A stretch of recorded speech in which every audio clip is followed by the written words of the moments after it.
What if I told you that being smart has almost nothing to do with how many facts you can cram into your brain? We all have this idea that smart people just know more stuff. But that's not it, not at all. The real difference isn't what they know, it's how they think. So let's break that down. The common idea of smart is like being a human encyclopedia, right? Just a walking database of facts. But real intelligence, that's a whole different ballgame. It's about how you look at a problem. It's about how you deal with stress when things go sideways. It's your operating system, not just the files you have saved. And here's the absolute best part. This is not some exclusive club you have to be born into. This is a set of skills. And like any skill, you can learn it and you can practice it. And today, we're going to walk through exactly how to do that. So here's our roadmap. We're already rethinking what intelligence even is. Then we're going to dive into 4 super powerful habits of these thinkers. And we'll wrap it all up with the one single step you can take to get started. Sound good? Let's do it. Okay, first up. This one habit could honestly change every single conversation you have from here on out. It's simple. Learn. Don't argue. You know how it is. When someone disagrees with us, our gut reaction is to treat it like a fight. The ego flares up and suddenly the goal is just to win, to prove them wrong.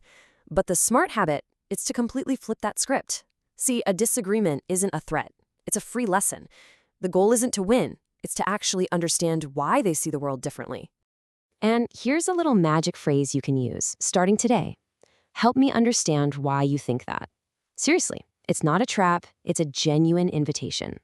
When you stop fighting and start getting curious, people drop their defenses. They open up, and that's where the real learning and connection begins. All right, let's cruise into our second habit. This one is all about perspective. It's about learning how to find the bigger pattern. Come on, we've all been there. You get stuck in the weeds. You have one bad day at work and you think, my whole career is a disaster.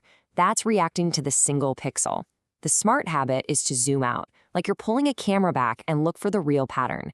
That one bad day isn't your whole career. It's just a data point. Maybe you're burning out. Maybe a system is broken. When you zoom out, problems stop feeling like these personal attacks and start looking like interesting puzzles you get to solve. So instead of panicking, you just get curious. You ask yourself 2 simple questions. Okay, what's really going on here? And what can I learn from this? That little shift immediately takes you from being a victim of your circumstances to being the strategist who's planning the next move. Now, for habit number 3, and this one is a huge source of mental energy if you can get it right. It's all about mastering what you can actually control. This is so simple, but it is so profound. Most of us waste an incredible amount of time and energy worrying about stuff that is completely out of our hands. But smart thinkers draw a very clear line in the sand. If they can't control it, they don't give it their energy, period. You can't control if it rains, but you can control whether you bring an umbrella. You can't control your boss's bad mood, but you can control the quality of the work you turn in. And here's the payoff. All that energy that you were burning on useless worry, it's suddenly free.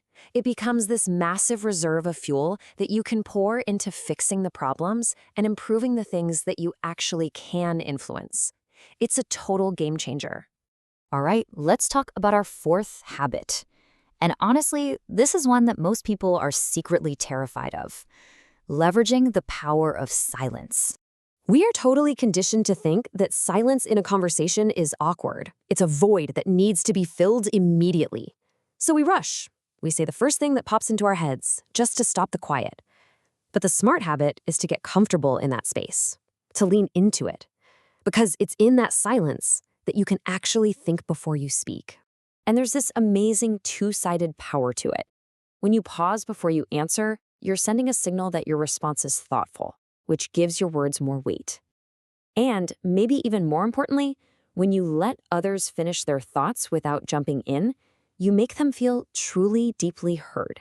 And that is one of the most powerful communication tools on the planet. So we have covered 4 really powerful habits. But the big question is, now what? How do you actually start doing this? Let's talk about your first step. Okay, so let's do a super quick recap. We've talked about learning instead of arguing. We've talked about zooming out to see the pattern, focusing only on what you can control, and using silence as a tool. But there is one core habit that powers all of these. And here it is. This is it. This is the master key. the one habit that makes all the other habits possible. Instead of just instantly reacting to things, you learn to do one simple thing: pause. Here's how it works in real life. Something happens, right? A triggering event. Someone cuts you off in traffic, your computer crashes right before a deadline.